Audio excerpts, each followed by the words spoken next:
सभी सीखने वालों को, सुनने वालों को मेरा नमस्कार। मेरा नाम प्रियंबदा त्रिपाठी और मैं अपने चैनल में आपका बहुत बहुत स्वागत करती हूँ, जिसका नाम है focus to education with Priyambada.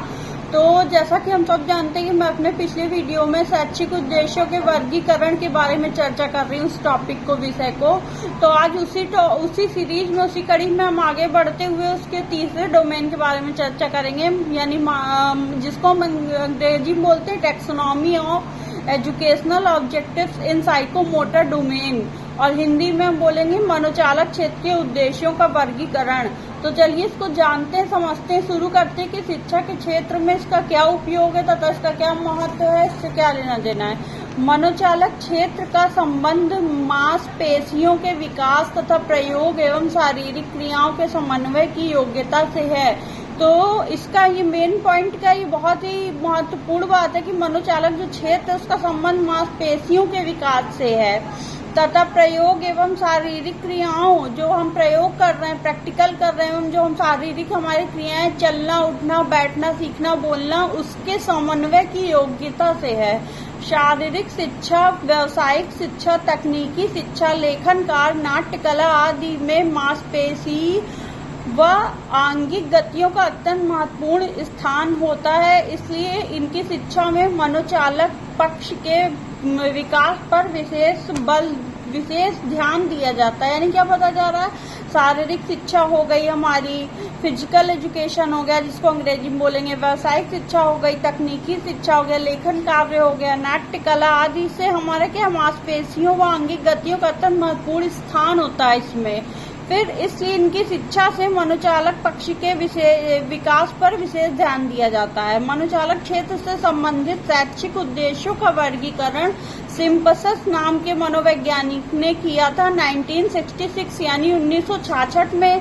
Simpson ने अपनी पुस्तक the classification of educational objective psychomotor domain 1966 में लिखा है कि मनोचालक क्षेत्र में उन उद्देश्यों को सम्मिलित किया जाता है जो शारीरिक तथा गामक कौशल से संबंध होते हैं। यानी जो मनोचालक क्षेत्र हैं, मनोचालक क्षेत्र में जो उद्देश्य हैं उसको कैसे सम्मिलित किया जाता है कि जो उद्देश्यों को, जो कि शारीरिक तथा गामक कौशल से संबंधित होते हैं, हमारी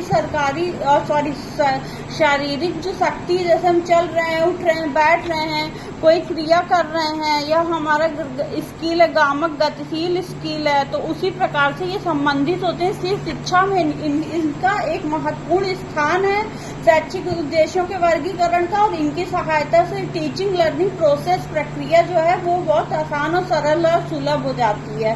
तो इसको आगे समझते हैं। सिम्पसन के द्वारा किए गए वर्गीकरण के अनुसार मनोचालक क्षेत्र के उद्देश्यों को 5 भागों में विभाजित किया जाता है। यानी सिम्पसन के द्वारा जो ये वर्गीकरण है उस मनोचालक क्षेत्र का, उसके अनुसार हम क्या करते हैं, उद्देश्यों को, उसके एम्स को 5 भागों में डिवाइड करते हैं। तो मनोचालक क्षेत्र के उद्देश्य क्रमशः है, पहला है प्रत्यक्षीकरण यानी परसेप्शन, फिर मनोस्थिति यानी सेट, फिर निर्देशिक प्रतिक्रिया, तीसरा है गाइडेंस रिस्पॉन्स, चौथा है कार्य कौशल यानी मैकेनिज्म तथा पांचवा है जटिल व्यवहार यानी कॉम्प्लेक्स ओवर बिहेवियर।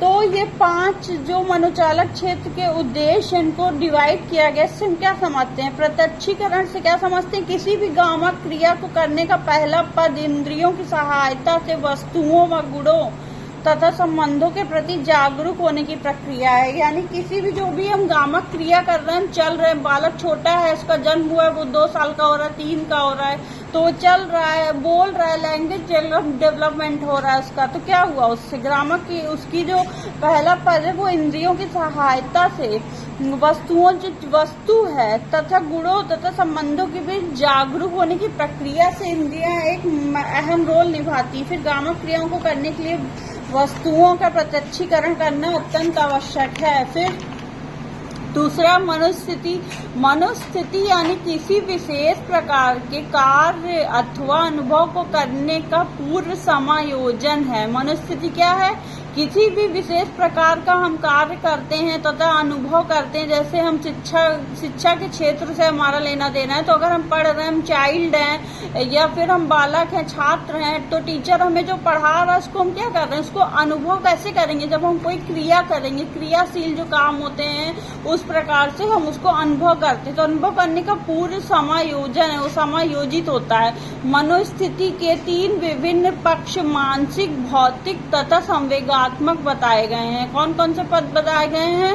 विभिन्न पक्ष है, मानसिक है, भौतिक है, जगत से संवेगात्मक यानी संवेग जो है हमारा इमोशन से जिसे हम कहते हैं, हम दुखी हो गए या खुश हो गए, उदास हो गए या फिर कभी चिड़चिड़ापन, वो इमोशंस हमारे अंदर जो होते हैं तो उसी पर हम इसका समायोजन करते हैं तथा ये उसके लिए महत्वपूर्ण है। फिर निर्देशित प्रतिक्रिया क्या है? Guidance response. किसी गामक कौशल को विकसित करने का यह पूर्व पद है। कोई भी गामक कौशल, स्किल, गतिशील, उसको विकसित करने का यह महत्वपूर्ण पद है। जैसे कि हम इसके नाम से जान सकते हैं कि निर्देशित प्रतिक्रिया यानी गाइडेंस हम किसी को कर रहे हैं। टीचर क्या करता है? बालक को गाइडेंस करता है, तभी तो उसके अंदर वो गुण आते हैं, वो सीखता है उन चीजों को, फिर उसे अनुसार वो प्रतिक्रिया करता है।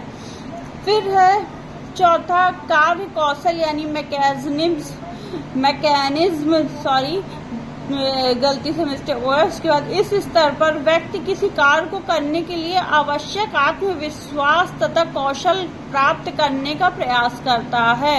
यानी कार्य कौशल में क्या करता है कि इस स्तर पर व्यक्ति क्या करता है, किसी कार्य को करने के लिए आत्मविश्वास होना चाहिए। जब उसके अंदर ज्ञान होगा तभी उसके अंदर आत्मविश्वास होगा तथा कौशल प्राप्त करने का प्रयास करता है। फिर 5वां और आखिरी है जटिल बाह्य व्यवहार यानी कॉम्प्लेक्स ओवर्ट बिहेवियर। इस स्तर पर व्यक्ति ऐसे गामक कार्य करता है जिन्हें अत्यधिक जटिल माना जाता है, अत्यधिक कठिन है। वे इस स्तर को प्राप्त करने के उपरांत व्यक्ति ये कार्य सरलता व सहायता से कर, जब उसको ये स्तर प्राप्त हो जाता है, वो निपुण कर लेता है, तो निपुण हो जाता है तो अपने काम में सरलता सहजता से कर लेता है। अर्थात व्यक्ति इन कार्यों को कम समय में कम शक्ति व्यय करके कर लेता है।